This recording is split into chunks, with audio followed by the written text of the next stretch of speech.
Hello दोस्तों, इस video में हम बात करेंगे ब्लॉक स्कोप के बारे में। तो शुरू करने से पहले अगर आप हमारे चैनल पर नए हैं तो प्लीज़ हमारे चैनल को सब्सक्राइब करें और बेल का आइकन दबाएं जिससे कि हमारी वीडियो सबसे पहले आप तक पहुंच सके। तो चलो शुरू करते हैं।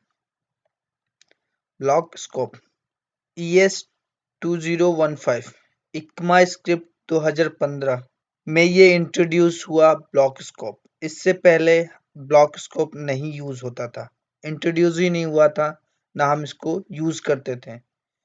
और ये किसके लिए यूज हुआ? Basically introduce to important new JavaScript keyword जिसे हम लेट एंड कॉन्स्ट के नाम से जानते हैं।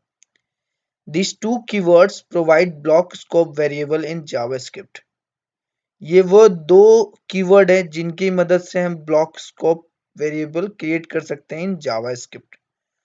ब्लॉक स्कोप वेरिएबल का मतलब ये है हमारा कि एक ब्लॉक में जब हम वेरिएबल कोई भी क्रिएट करते हैं तो वो उस ब्लॉक ऑफ स्कोप तक ही हम उसको एक्सेस कर सकते हैं। उस ब्लॉक ऑफ स्कोप के बाहर हम उस वेरिएबल को एक्सेस नहीं कर सकते हैं। और जो हम करली ब्रैकेट करके और फिर करली ब्रैकेट के अंदर जो ब्लॉक ऑफ स्टेटमेंट डालते हैं या ब्लॉक ऑफ वेरिएबल डालते हैं वो हमारा होता है ब्लॉक ऑफ स्कोप। ब्लॉक जो हम करली ब्रैकेट के रहते हैं पूरा ब्लॉक कहलाता है, उसको स्कोप कहते हैं, ब्लॉक ऑफ स्कोप कहा जाता है। ब्लॉक स्कोप वेरिएबल, उसके अंदर हम जो वेरिएबल क्रिएट करते हैं उसको कहते हैं block scope variable. Variable declared with var keyword can not have block scope. जो करली ब्रैकेट क्रिएट किया जाता है, करली ब्रैकेट के अंदर हम var कीवर्ड की मदद से अगर कोई भी वेरिएबल क्रिएट करते हैं तो उसके लिए वो ब्लॉक स्कोप नहीं होगा, वो डिक्लेयर नहीं करेगा एज ए ब्लॉक स्कोप की तरह।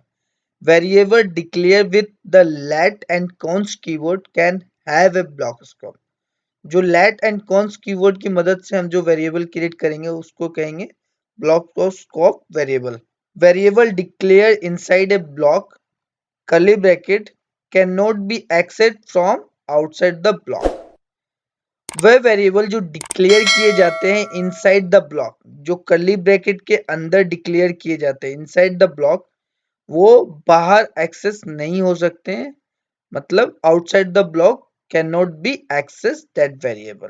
अगर आपने हमारी वेर लेट एंड कॉन्स्ट की वीडियो देखी है तो आपको ये बहुत इजीली समझ में आ जाएगा कि हम क्या कह रहे हैं और क्या है ब्लॉक ऑफ स्कोप और क्यों हम कह रहे हैं। इसको हम देखेंगे आगे, उसमें भी हमने ये चीजों को बताया है कि ये है पूरा ब्लॉक ऑफ स्कोप जिसमें हम वैर लेट कॉन्स्ट कीवर्ड की मदद से अगर कोई वेरिएबल क्रिएट करते हैं, अगर वैर से क्रिएट करते हैं तो हम उसको एक्सेसिबल होता है वो और मॉडिफाइबल भी होता है। बट लेट से और कॉन्स्ट कीवर्ड की मदद से हम कोई ब्लॉक स्कोप के अंदर कोई वेरिएबल क्रिएट करते हैं that cannot be accessed from outside the block scope, that can be accessible inside the only block scope। तो एक एग्जांपल के माध्यम से समझते हैं।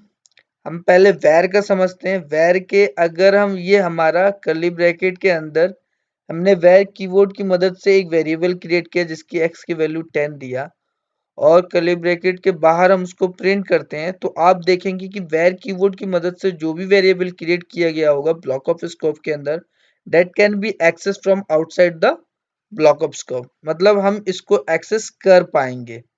ठीक है, लेकिन जैसे ही हम लेट का देखेंगे, लेट को हम अगर यूज करके लेट कीवर्ड का यूज करके हम कोई वेरिएबल क्रिएट करते हैं इन ब्लॉक ऑफ स्कोप के अंदर तो हम उसको बाहर एक्सेस नहीं कर पाएंगे, हमें एरर आएगा। तो चलो इसको एग्जांपल के माध्यम से समझते हैं और दोनों में डिफरेंट देखते हैं। आप हमारी var let and const keyword की वीडियो भी देख सकते हैं, उसमें भी आपको बहुत क्लियरली समझाया है, हमने बताया है। जो हमारा ब्लॉक ऑफ स्कोप का टॉपिक लेने का मतलब यही था कि आपने उसमें वेर लेट एंड कीवर्ड को फोकस दिया होगा, आपने ब्लॉक स्कोप को फोकस नहीं किया होगा। तो हमें इसमें करने का मकसद यही कि आप ब्लॉक ऑफ स्कोप समझे कि जब कोई कर्ली ब्रैकेट के अंदर कोई भी वेरिएबल क्रिएट होता है, कोई भी वेरिएबल, बट वो लेट एंड कॉन्स्ट कीवर्ड की मदद से क्रिएट होता है, that can not be access from outside the block. तो चलो इसको प्रैक्टिकल करके देखते हैं। वीएस कोड में हम उसको करेंगे और गूगल क्रोम पे हम उसे आउटपुट लेके उसको डिस्प्ले करके देखेंगे और समझेंगे। हमने यहाँ वीएस कोड ओपन कर लिया। जिसमें हमने बेसिक HTML कोड लिख रखा है, जिसमें हमने टाइटल यूज किया हुआ है। टाइटल टैग की मदद से हमने यहाँ पे JS ट्यूटोरियल डाल रखा है और बॉडी में हमने S3 हेडर टैग की मदद से ब्लॉक स्कोप लिख रखा है, क्योंकि हम ब्लॉक स्कोप के बारे में डिस्कस कर रहे हैं। अब स्क्रिप्ट के अंदर हम क्या करते हैं, एक ब्लॉक स्कोप क्रिएट करते हैं, जैसे कि हमने कर्ली ब्रैकेट से क्रिएट किया, और हम पहले वैर की मदद से एक x की वैल्यू डालते हैं 30। ठीक है, अब हम बाहर इसको प्रिंट करेंगे तो आप देखोगे कि हम इसको प्रिंट कर पा रहे हैं राइट मेथड की मदद से।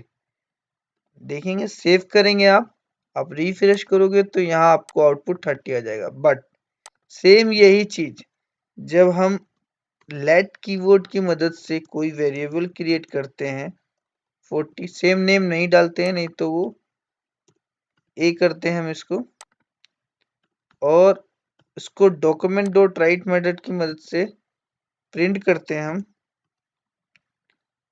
ए को, सेव करेंगे, रिफ्रेश करेंगे, आपको यहाँ कुछ नहीं आ रहा होगा, कुछ भी डिस्प्ले नहीं कर रहा है, ये आपको 30 ऊपर वाला डिस्प्ले कर रहा है।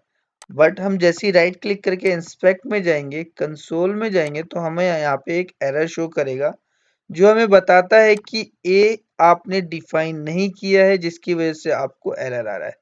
जबकि आप ऊपर देख सकते हैं कि हमने ब्लॉक ऑफ स्कोप के अंदर क्या कर रखा है, एक लेट ए नाम का वेरिएबल हमने क्रिएट कर रखा है, बट वो इसको नहीं कर रहा है।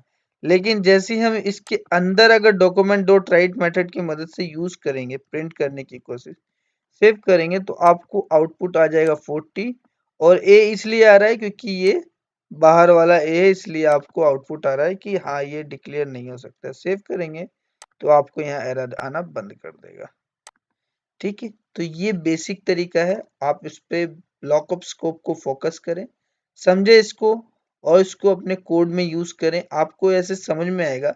बेटर यही होता है कि आप लेट एंड कॉन्स्ट कीवर्ड की मदद से ही वेरिएबल क्रिएट करें ज्यादातर, लेकिन कुछ जगह पे हमें वेर कीवर्ड की भी मदद से क्रिएट करना पड़ता है। बट आप जितना मिनिमम यूज करें उतना बढ़िया है आपके कोड के लिए, आपके प्रोग्राम के लिए। मुझे आशा है कि आपको वीडियो अच्छी लगी होगी। अगर वीडियो अच्छी लगी तो प्लीज हमारे वीडियो को लाइक करें, चैनल को सब्सक्राइब करें और इसे ज्यादा से ज्यादा शेयर करें। धन्यवाद।